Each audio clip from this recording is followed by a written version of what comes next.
ଶନିଦେବଙ୍କୁ ନ୍ୟାୟର ଦେବତା ବୋଲି କୁହାଯାଏ।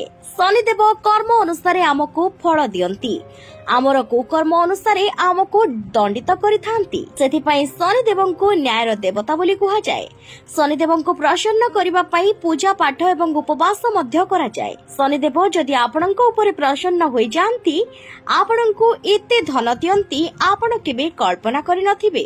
ଶନିଦେବଙ୍କୁ ଅଧିକରୁ ଅଧିକ ଲୋକ ପ୍ରସନ୍ନ କରିବାକୁ ଚାହାନ୍ତି।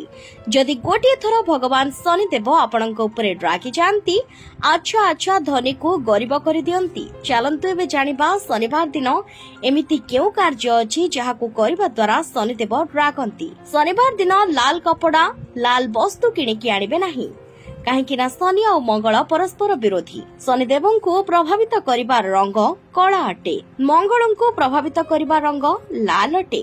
ସେଥିପାଇଁ ଶନିବାର ଦିନ ଲାଲ କପଡାର ବସ୍ତୁ ବା କପଡା କିଣିକି ଆଣିବେ ନାହିଁ। ଶନି ଉପବାସ କରିଥିବା ଲୋକଙ୍କୁ ଶରୀରରେ ତେଲ ଲଗାଇବା ଉଚିତ ନୁହେଁ, ଏହାଦ୍ୱାରା ଶନିଦେବ ରାଗି ଯାଆନ୍ତି। ଶନିବାର ଦିନ ଚାକୁ ଝାଡୁ କିଣିକି ଆଣିବେ ନାହିଁ, ଏହାଦ୍ୱାରା ନିର୍ଧନତା ବଢିଥାଏ। ଏବେ ଜାଣିବା ଶନିଦେବଙ୍କୁ ପ୍ରସନ୍ନ କରିବାର ଉପାୟ। ଶନିବାର ଦିନ କଳା କୁକୁରକୁ ଚଣା ଓ ଗୁଡ ଖୁଆଇବେ, ଏହାଦ୍ୱାରା ଶନିଦେବ ପ୍ରସନ୍ନ ହୁଅନ୍ତି। ଶନିବାର ଦିନ କଳା ରଙ୍ଗର ପିମ୍ପୁଡିକୁ ଚିନି ଖୁଆଇବେ, ଅଚାନକ ଧନ ବଢିବାକୁ ଲାଗିବ।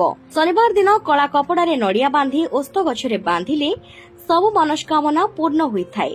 ଶନିବାର ଦିନ ଲୁହାର ବଳା କିମ୍ବା ମୁଦି ପିନ୍ଧିଲେ ଶନି ଦୋଷରୁ ମୁକ୍ତି ମିଳିଥାଏ। ଶନିବାର ଦିନ ଶନିଦେବଙ୍କୁ ବୀଜ ମନ୍ତ୍ର ପାଠ କଲେ ସବୁ ଇଚ୍ଛା ପୂର୍ଣ୍ଣ ହୋଇଥାଏ।